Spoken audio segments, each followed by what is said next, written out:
Good morning, dear students. So today we are going to start with the third part of the chapter Improvement in Food Resources. In the previous tutorial, we have already covered the topic crop variety improvement. So today we have to start with the second topic, that is crop production management. So let's start. Crop production management. Now, what is crop production management? Crop production management refers to controlling the various aspects of crop production to obtain maximum and best yield. Clear?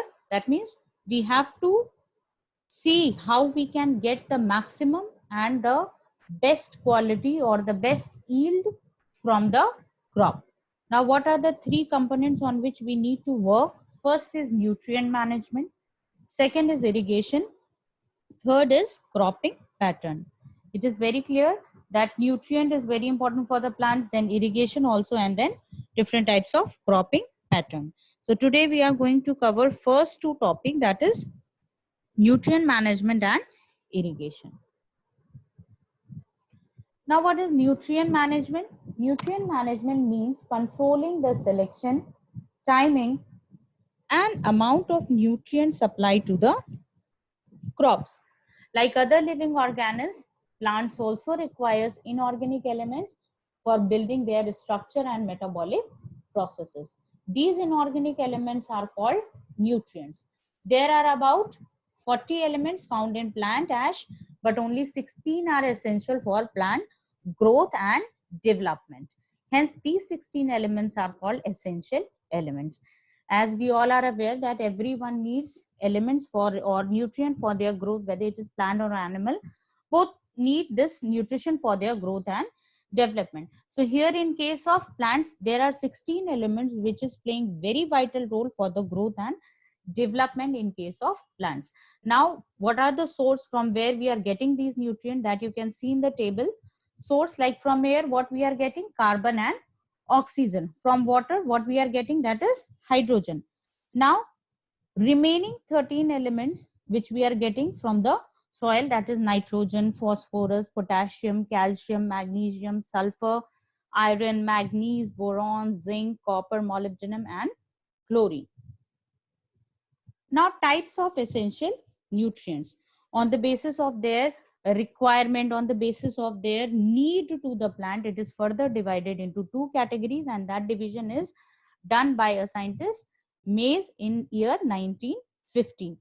Now, what are the two subcategories? First is macronutrients, which is also known as macro elements. They are those elements which are present in plants in easily detectable quantity, more than 1 ppm or of plant body, 1 milligram per gram of dry weight. Macronutrients are nitrogen, phosphorus, potassium, calcium, magnesium, and sulfur. So these are the elements which is present in major quantity. That means their need is more, their requirement is more. And why these macronutrients are required? Macronutrients take part in synthesis of organic molecule and development of osmotic potential. Osmosis you all have already studied. So they help in the osmotic potential. So that's why these macronutrients are required more in number, more than 1 ppm. That's why it is considered as macronutrient. Macro means more and nutrient. So these are the nutrients which is required more in quantity. That's why it is considered as macronutrient. That is nitrogen, phosphorus, potassium, and calcium, magnesium, and sulfur. Now next is micronutrients. What is micronutrients? Micro means less in number or small. Micro means small. So they are those essential elements which are present in plants in small quantities, less than 1 ppm. Less than 1 ppm. Micronutrients are iron, manganese, boron, zinc, copper, molybdenum, and chlorine. So these are the elements which require in less in number, right, in comparison to that of macronutrients. Now, what is the use of these micro elements? These micro elements are basically involved in the functioning of enzymes, right? Whatever functions happening with the help of enzymes, that is regulated by these micro elements. What are enzymes? Enzymes are the biological catalyst, right? Enzymes are the biological catalyst which help to accelerate the reaction rate, or which helps to perform different functions in the plant cell. So for that, what are the nutrients required? All the micronutrients are helpful for functioning of enzymes. Now next is, what are the differences between macronutrient and micronutrient? You can see in the difference table. First is, they are required in large quantity. Macro, as I have already said, their need is more, that's why it is suggested as macronutrient. Micronutrients, they are required in very small quantity. Second, concentration of each macronutrient in plant is more than 1 milligram per gram of dry matter, and concentration of micronutrient is quite below 1 milligram per gram of dry matter. They take part in building plant body and different protoplasmic structures, for the formation of plant body and for making protoplasmic structures, and they have no such functions. They have no significant role in enzyme activity and electron transport, and they are involved in enzyme activity and electron transport. Examples: nitrogen, phosphorus, potassium, calcium, magnesium, and sulfur.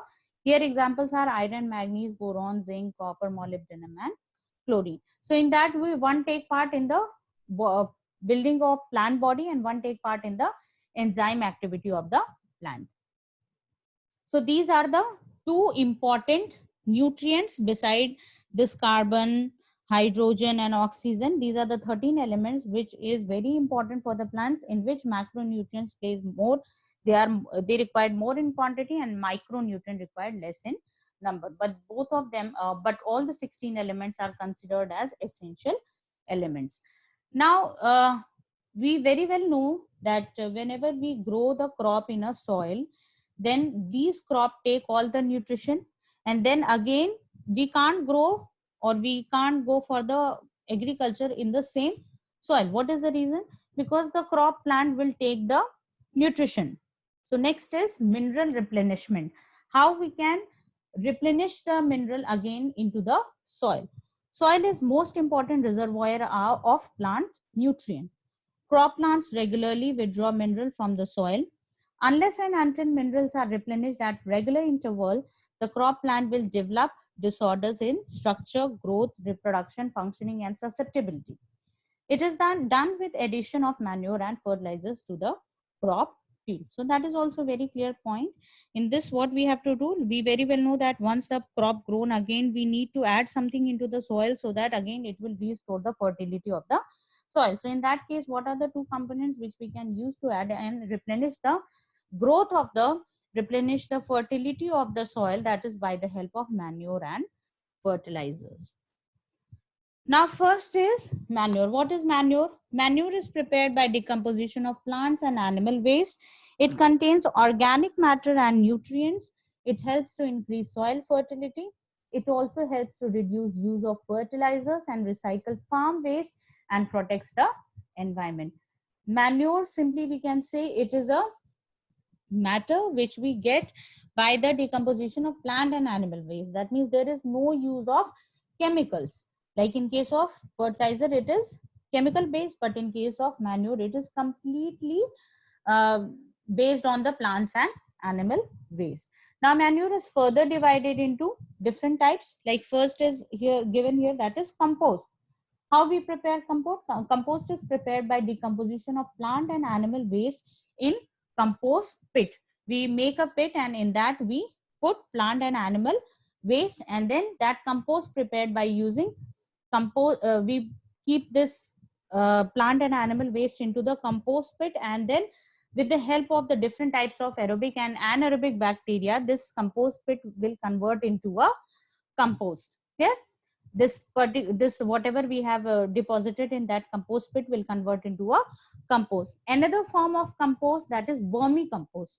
What we do in this, it is a similar that the way we are making that compost, but only one addition is there, that beside that bacteria we are using wormy. That means we are using earthworms too.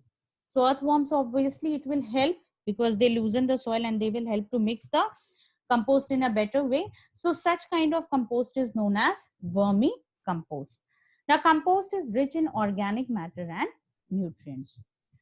Next manure, that is green manure. What is green manure? Before showing seeds in fields, some green plants like sun hemp, gourd, etc. are mixed in the soil by plowing. These plants turn into green manure, which makes the soil rich in nitrogen and phosphorus. So in this practice, children, what we have to do? First, we will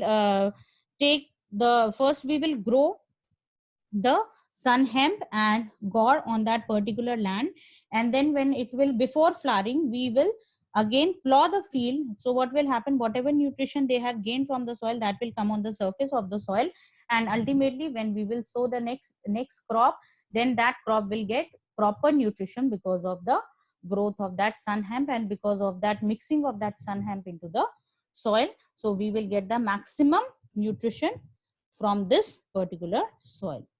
So that is known as green manure. One more technique is there, that is farmyard manure. So it is instead of that compost pit, here we are using that farmyard. That means we are making the manure in the farm. So what is this farmyard manure? Farmyard manure is decomposed mixture of cattle excreta, urine, litter, and leftover organic matter such as roughage or fodder. These waste materials are collected daily from the cattle shed and stored in a pit for decomposition by microorganisms. Farmyard contains nitrogen, phosphorus, and potassium. A well-decomposed farmyard manure contains about 0.5% of nitrogen, 0.2% of phosphorus, pentaoxide, and 0.5% of potassium monoxide. So it is more or less kind of compost only, but the difference is that instead of we are using animal and plant waste both, but here is that cattle excreta, urine, litter, these things are used in case of farmyard manure. Now next is fertilizers. What is fertilizers? Fertilizers are chemical substances made commercially. They supply nitrogen, phosphorus, potassium, and helps to increase crop yield. Fertilizers should be used only in required amounts. Excessive use of fertilizers can reduce soil fertility and also cause water pollution. That is also 100% correct. What happens in the fertilizers? Fertilizers are chemical substance. We are not producing it in the field. So how we are getting? We are getting from the factories.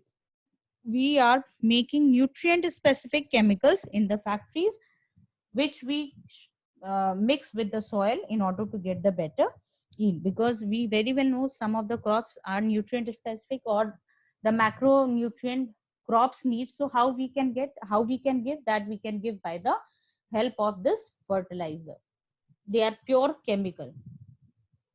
Now what are the different types of fertilizers? On the basis of nutrient availability, fertilizers are divided into following groups. First is nitrogenous fertilizer. What is this nitrogenous fertilizer? By the name it is clear that these fertilizers supply the macronutrient nitrogen. Example, if we say, then so many examples are there like urea, ammonium sulfate, calcium ammonium nitrate. So these are some of the examples of nitrogenous fertilizers. Second is phosphatic fertilizers. They are the source of macronutrient phosphorus. Example, if we say, that is single superphosphate, triple superphosphate, and dicalcium phosphate. So these are some of the examples of phosphatic fertilizer. Potassic, again with the name, that means these fertilizers supply potassium which is one of the macronutrient to the plant. Here also, what are the examples? Muriate of potash or potassium chloride, potassium sulfate, potassium nitrate. So these are some of the example of potassic fertilizers. Now next is complex fertilizers. What is this complex? By the name, that means it is mixture. So when a fertilizer contains at least 2 or more nutrients, it is called complex fertilizer. Now what are the examples of this complex fertilizers? Like nitrophosphate, then ammonium phosphate, and then urea ammonium phosphate. So it is known as complex fertilizers. Now next is what is the difference between?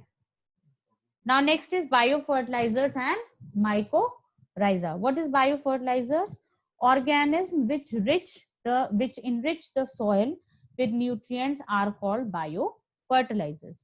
Biofertilizers are used for the specific crop plants such as pulses, legumes, oil, seeds, and rice. Example, blue-green algae and rhizobium culture. Next is mycorrhiza. Mycorrhiza is a symbiotic association. You all have already studied in class 8, symbiotic association, when two species are interdependent on each other. So in this, what they generally do, mycorrhiza is symbiotic association of certain fungi with roots of higher plants. Mycorrhiza increases water and nutrient update by plants and increase growth and yield of the plants. Clear? Instead of update, it will be uptake, children. So please correct here. It will not be update. It will be nutrient uptake by plants and increase growth and yield of the plants. Now next is differences between manure and fertilizer. After discussing what is manure, what is fertilizer, most of the points are already clear, but we will see what are the differences. First is, a manure is a natural substance. It is obtained by the decomposition of animal waste such as dung of cattle and buffaloes and plant residues. What is fertilizer? A fertilizer is a human made substance. It is an inorganic salt or organic compound. Next is, a manure contains small amount of essential plant nutrients such as nitrogen, phosphorus, and potassium. Fertilizers are very rich in plant nutrients such as nitrogen, phosphorus, and potassium. Okay? Here it is small in number, here it is very large in number. A manure adds a great amount of organic matter in the form of humus in the soil. A fertilizer does not add any humus to the soil. Nutrients present in the manure are absorbed slowly by the crop plant. Since manure is not soluble in water, nutrient exists locked inside the organic compound of the humus. Now, in case of fertilizer, being soluble in water, a fertilizer is readily absorbed by the crop plants. A manure is not nutrient specific and it tends to remove the general deficiency from the soil. A fertilizer is nutrient specific.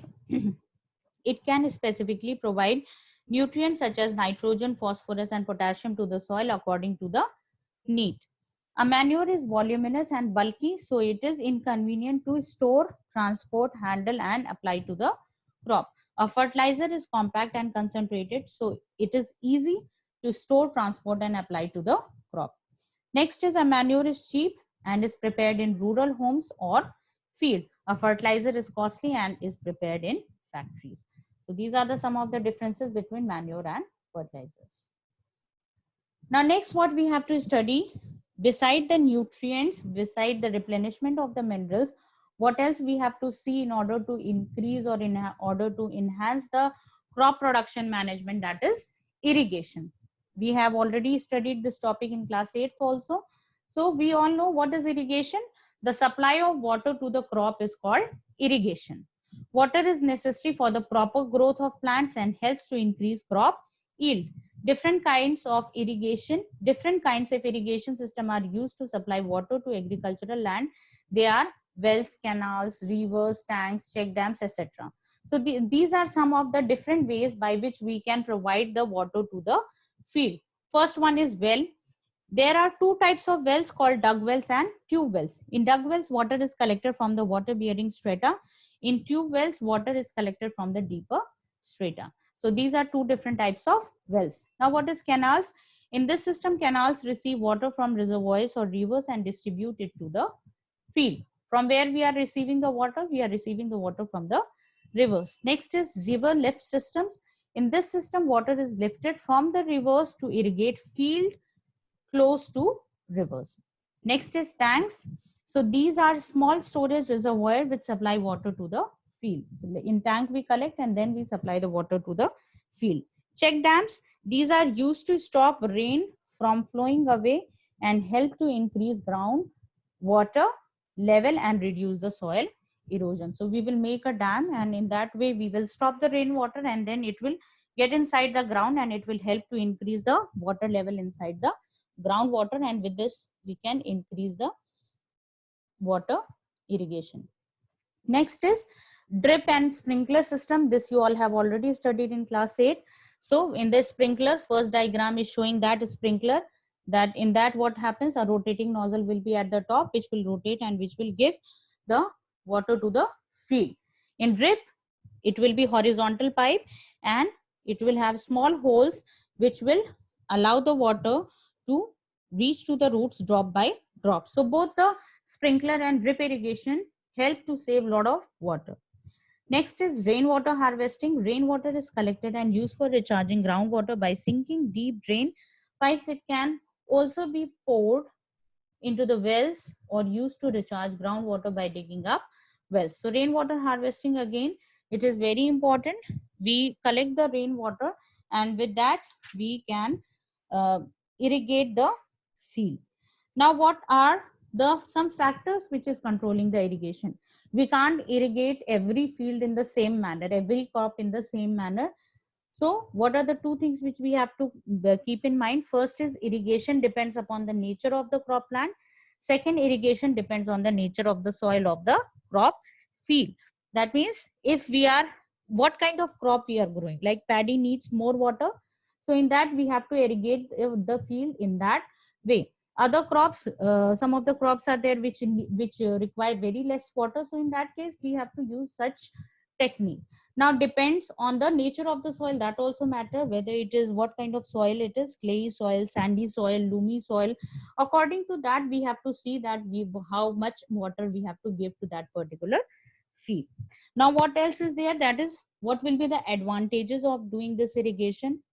Like if we see few of the advantages, first, crop plants are irrigated with fresh water to supply two essential elements to them, that is hydrogen and oxygen. Both of these elements are present in water molecule and are necessary for growth and development of the crop plants.